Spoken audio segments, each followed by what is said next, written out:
Speaker sir, आपने मुझे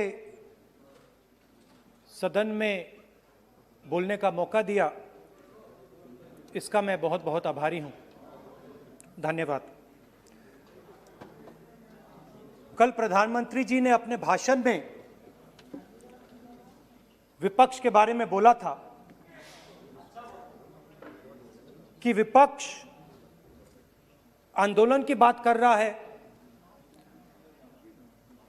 मगर जो कृषि कानून हैं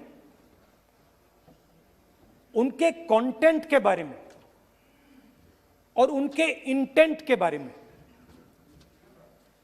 विपक्ष नहीं बोल रहा है। तो मैंने सोचा आज प्रधानमंत्री जी को खुश करें और जो 3 किसान के बिल हैं, खेती के बिल हैं, उनके कंटेंट का और इंटेंट का की बात करें। हाँ, बजट पे बोलेंगे। आप शांत हो जाइए प्लीज। मालूम है किसान का मुद्दा भी बजट का मुद्दा है, आप उनका आदर कीजिए।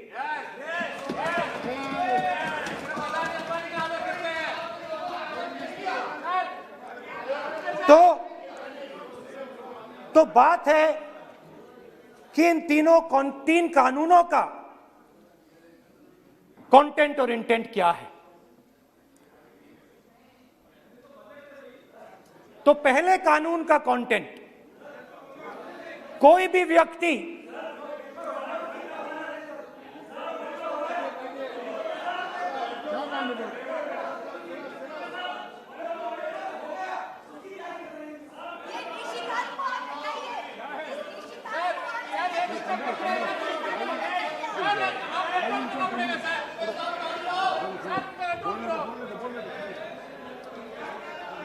तो पहले कानून का कंटेंट क्या है? पहले कानून का कंटेंट है कि कोई भी व्यक्ति देश में कहीं भी कितना भी अनाज, सब्जी, फल खरीद सकता है, जितना भी खरीदना चाहता है खरीद सकता है। तो अगर खरीदी देश में अनलिमिटेड खरीदी होगी तो मंडी में कौन जाएगा? मंडी में कौन जाके खरीदेगा? तो पहले कानून का कंटेंट मंडी को खत्म करने का है। इसका लक्ष्य मंडी को खत्म करने का है। दूसरे कानून का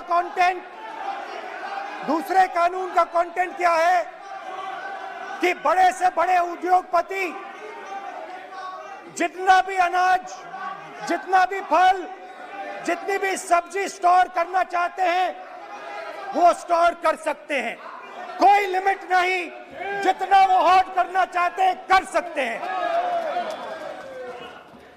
दूसरे कानून का कंटेंट एसेंशियल कमोडिटीज एक्ट को खत्म करने का। दूसरे कानून का कंटेंट जमाखोरी को अनलिमिटेड तरीके से हिंदुस्तान में चालू करने का। अब तीसरा भी कानून है। तीसरा कानून का कंटेंट जब एक किसान हिंदुस्तान के सबसे बड़े उद्योगपति के सामने जाकर अपने अनाज के लिए, अपनी सब्जी के लिए, अपने फल के लिए सही दाम मांगे तो उसे अदालत में नहीं जाने दिया जाएगा। तीसरे कानून का कंटेंट आपको याद होगा,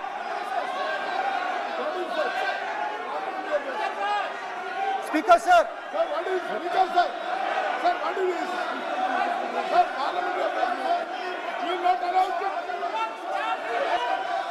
व्यवस्था दे रहा हूं। डरते क्यों? सुनो, तू हिलिया सब पागल। सुन अपने स्पीकर सर, दादा स्पीकर सर, आप बजट फैमिली प्लानिंग का आप बजट पर बात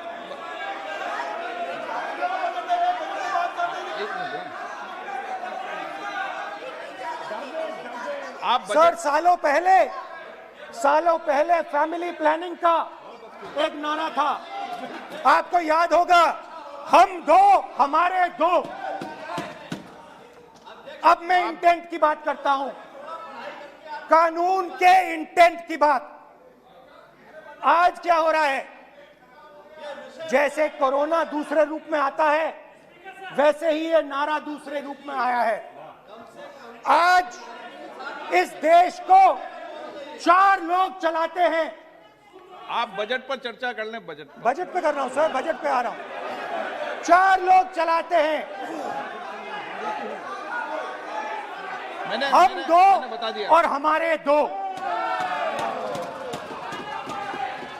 जैसे उस टाइम नाम सब जानते हैं, नाम सब जानते हैं। नो आप बोलो, आप डिस्टर्बेंस मत हम करिए। दो हमारे दो। ये किसकी सरकार है? हम दो हमारे दो की। माननीय सदस्य इधर। तो आप आसन को पहले कानून का इंटेंट बताता हूं। आप आसन को संबोधित करें। पहले कानून का इंटेंट माननीय सदस्य, आप आसन कि को हमारे दो मित्रों में से एक जो सबसे बड़ा मित्र है, उसको पूरे हिंदुस्तान के अनाज, फल और सब्जी को बेचने का अधिकार।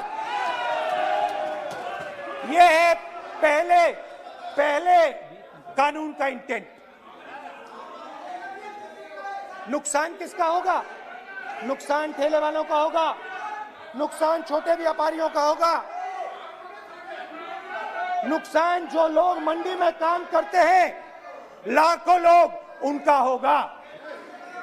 अब चलिए दूसरे कानून की इंटेंट की बात करते हैं। दूसरा कानून का इंटेंट दूसरे मित्र की मदद करने का है। दूसरे मित्र को पूरे देश में अनाज, फल और सब्जी की स्टोरेज की मोनोपोली दी जा रही है। आज दूसरा मित्र 40% हिंदुस्तान का अनाज अपने साइलों में रखता है। ये कांग्रेस पार्टी की बैठक नहीं है, ये सदन है। और अगर बजट में साइलोज में रखेगा। ये सभा नहीं है। प्रधानमंत्री कहते हैं सर मैं अध्यक्ष जी आपको कहना चाहता हूँ कि जब आपने बजट के लिए चर्चा के लिए पुकारा, मैं बता रहा हूँ, एक मिनट बैठिए। माननीय सदस्य, आज बजट पर चर्चा है, मैं आग्रह करता हूँ। प्रधानमंत्री कहते हैं बजट पर कि मैंने ऑप्शन दिया है। हाँ, आपने ऑप्शन दिया है। 3 ऑप्शन दिए हैं। पहला ऑप्शन भूख, दूसरा ऑप्शन बेरोजगारी, तीसरा ऑप्शन आत्महत्या। ये 3 ऑप्शन आपने दिए हैं। अब देखिए मामला क्या है। मामला ये है कि हिंदुस्तान का सबसे बड़ा बिजनेस, सबसे बड़ा व्यापार एग्रीकल्चर का है। अब बजट 40% आबादी इस पे जीती, इससे जीती है। 40 लाख करोड़ रुपए का धंधा है। इसमें किसानों को फायदा मिलता है,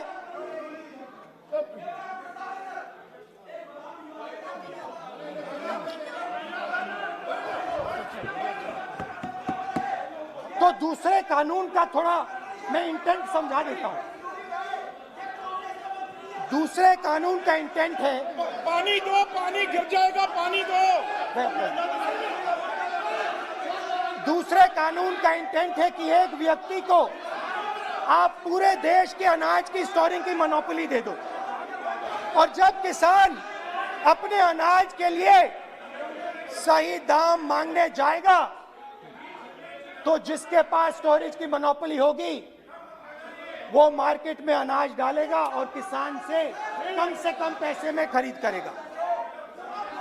और जब वही किसान कंज्यूमर बन के अपना ही माल खरीदने जाएगा तो वही व्यक्ति अपने गोदाम से जब बजट पे चर्चा है सर, बजट पे चर्चा है, राष्ट्रपति अभी भाषण पे आपने चर्चा समाप्त कर दी, प्रस्ताव पास करके राष्ट्रपति जी को भेज दिया, अब उसी पे राष्ट्रपति जी का भी और आपका भी अपमान कर रहे हैं सर, ये आपका भी अपमान कर रहे हैं, सदन का भी अपमान कर रहे हैं सर। कि इस देश की जो रीढ़ की हड्डी है, किसान, मजदूर, छोटे दुकानदार, व्यापारी, उस रीढ़ की हड्डी को तोड़ के टुकड़े टुकड़े करके दो मित्रों को दे दो। Sir rule 218 sir, rule 218 sir, rule sir, the debate on appropriation bill shall be restricted. The debate on appropriate bill shall be restricted to the matters of the public importance or administrative clausely employed in the grants covered by the bill which have not already been raised while the relevant demands of grants were under consideration. I would like to remind him that he should restrict his speech to the budget. Number 2, and he is claiming that 40% of the groceries and other things, vegetables, they are kept in Adani's and Ambani's place. Let him prove that. Where from? He should place it on the table. He should place it on the table. Where can he get all these documents? Where statistics कहाँ से आए? इसको authenticate करना है. Record में नहीं जाएगी। चलिए, बैठिए। आप बोलने दे रहे हैं क्या? सर आपने माइक बंद कर दिया। बोलने दीजिए। बैठिए। माइक बंद कर दिया सर आपने सर। बैठिए। आप क्यों डिस्टर्बेंस कर? आप बोलने दीजिए ना। आप कोई रूल बता रहे हैं क्या? आप कोई रूल बता रहे हैं? अधीर रंजन जी, अधीर रंजन जी, अधीर रंजन जी को बता जाए।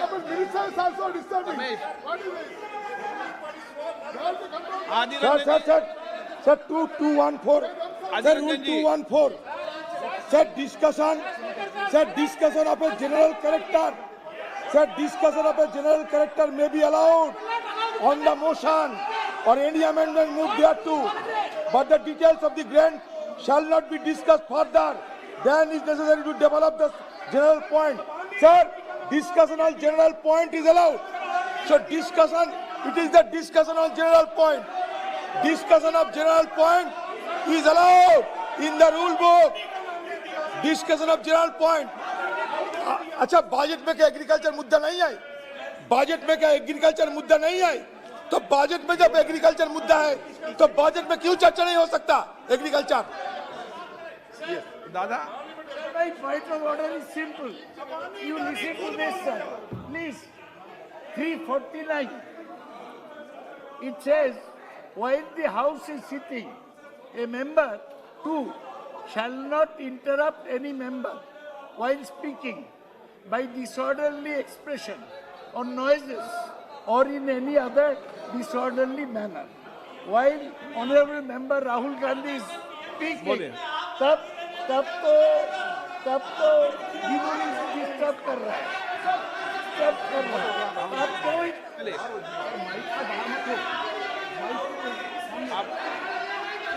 आज ये क्या कल नहीं था क्या? कल नहीं था?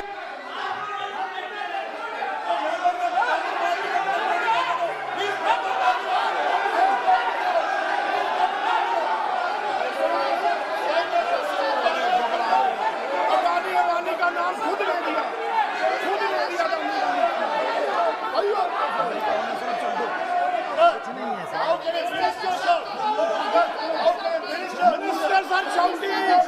मंत्री शोर डाल रहे हैं। मंत्री, ऐसा कभी हुआ नहीं। मंत्री भाग रहे हैं, रूल बुक ढूंढ रहे हैं। अरे क्यों घबरा गए? अभी तो बोले ही 5 मिनट है। अभी तो बोले ही 5 मिनट है। तो हम दो, हमारे दो।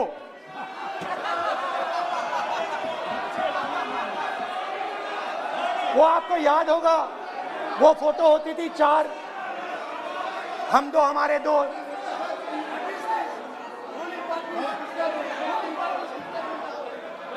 क्यूट से चेहरे थे, सुंदर सुंदर चेहरे, मोटे मोटे चेहरे। हम दो हमारे दो।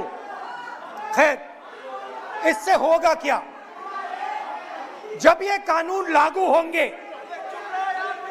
तो जो इस देश के किसान हैं, इस देश के मजदूर हैं, छोटे व्यापारी हैं, इनका धंधा बंद हो जाएगा। इनमें से किसानों की खेत चली जाएगी, किसान को सही दाम नहीं मिलेगा, छोटे दुकानदारों की दुकान बंद हो जाएगी और सिर्फ दो लोग, हम दो और हमारे दो इस देश को चलाएंगे।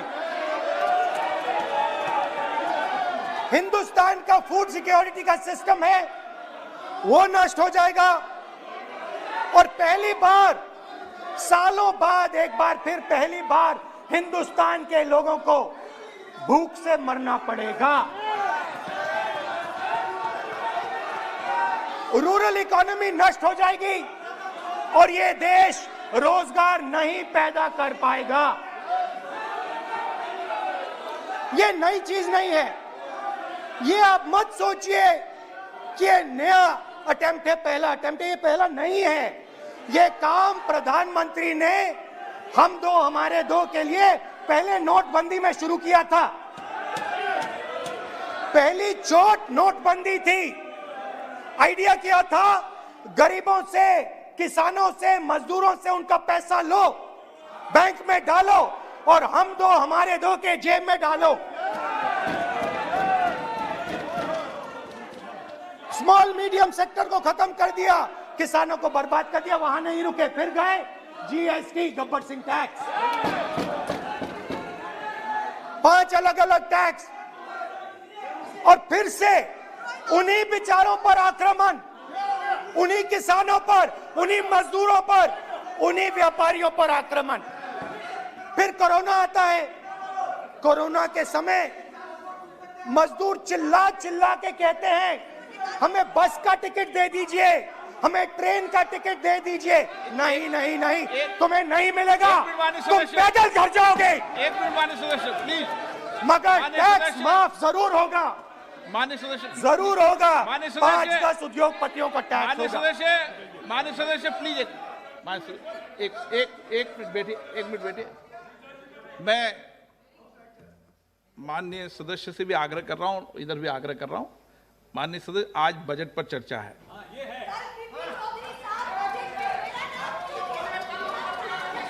चलो चलाओ। मैं आ रहा हूं सर बजट पे। सर मैं आ रहा हूं बजट पे। मैं सर 5 मिनट में बजट पे आ रहा हूं। मैं फाउंडेशन लगा रहा हूं अभी, फाउंडेशन।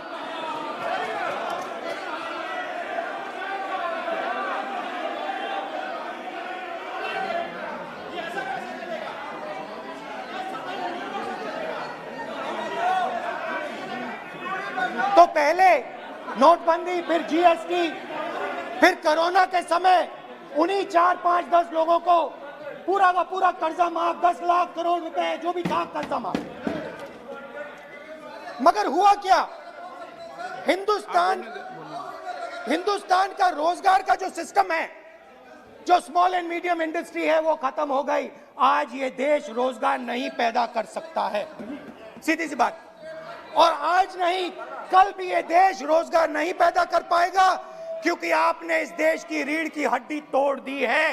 किसान की, मजदूर की, छोटे दुकानदार की, स्मॉल मीडियम बिजनेस की रीढ़ की हड्डी तोड़ दी।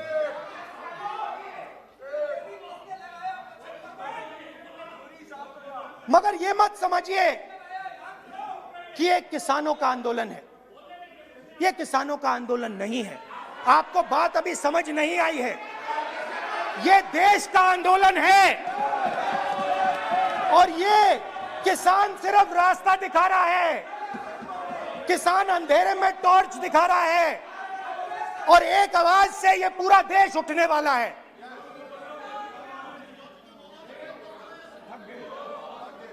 पूरा देश एक आवाज से हम दो हमारे दो के खिलाफ उठने जा रहा है।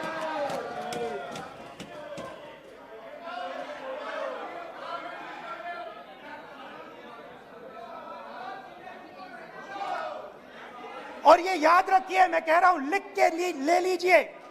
आप सोचते हो कि हिंदुस्तान के किसान को, मजदूर को, छोटे दुकानदार को अपने पैसे से, अपने धन से परे कर सकते हो, ये आप सोचते हो,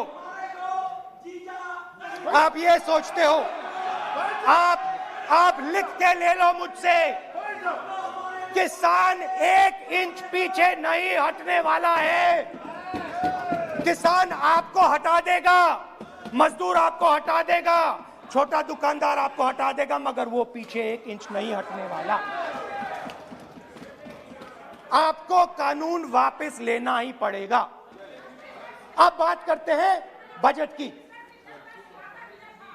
जब बजट पर बातचीत करने की बात उठी थी, प्रेसिडेंट एड्रेस पे बात करने की बात उठी थी,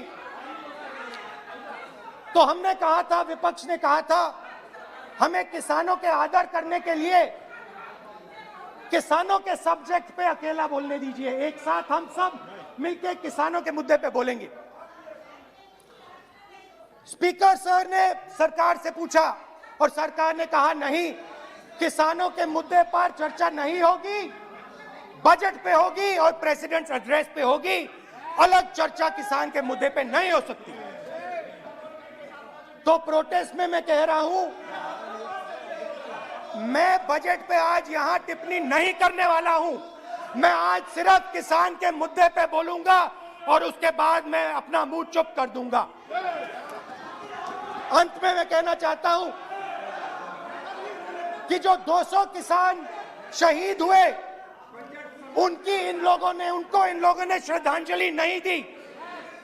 मैं सब सांसदों से कहना चाहता हूं, मैं अपने भाषण के बाद 2 मिनट शहीदों के लिए मौन रहूंगा। आप मेरे साथ खड़े हो जाइए। धन्यवाद।